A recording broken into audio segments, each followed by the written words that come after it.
প্রিয় সোনা মা, তুমি যখন এই চিঠিটা পড়বে তখন হয়তো আমার আর চোখে চোখ রাখার সাহস থাকবে না। কারণ আমি জানি তোমার শৈশব কেড়ে নেওয়ার দায় আমার কাঁধেও পড়বে।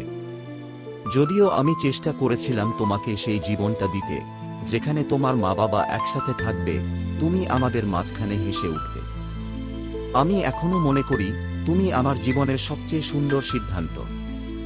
যেদিন তোমার ছোট হাতটা প্রথম আমার আঙুল আঁকড়ে ধরেছিল, আমি ঠিক করেছিলাম জীবনে যতই কঠিন দিন আসুক আমি থাকব তোমার পাশে।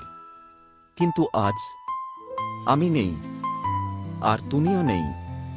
তোমার মা তোমাকে নিয়ে চলে গেছে, কেবল সেই ছোট পুতুলটা রেখে গেছে যেটা তুমি রাতে বুকে জড়িয়ে ঘুমাতে। আমি এখন ওটাকেই মাঝে মাঝে জড়িয়ে ধরি। হয়তো একটু বোকামি, হয়তো একটু দুর্বলতা, কিন্তু পিতৃত্ব মানেই তো দুর্বলতা না, শক্তি। তোমার মা কি তোমাকে বলে আমি কেমন ছিলাম? জানি সে নিজস্ব ভাষায় তোমার মনে আমার একটা ছবি আঁকে। আমি কাউকে দোষ দিই না। আমরা বড়রা ভুল করি, কিন্তু ভুল বোঝাবুঝির দায় কাঁধে নিতে জানি না। জানো, আমি কোর্টে গিয়েছি শুধু তোমার জন্য।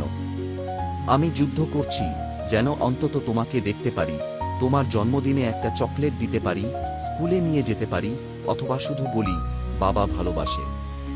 আমাকে যদি কখনো মনে পড়ে আমার বাড়ির বারান্দায় একবার এসো। আমি অপেক্ষা করব, ঠিক যেমন এখন করছি। স্নেহে, তোমার বাবা। ধন্যবাদ।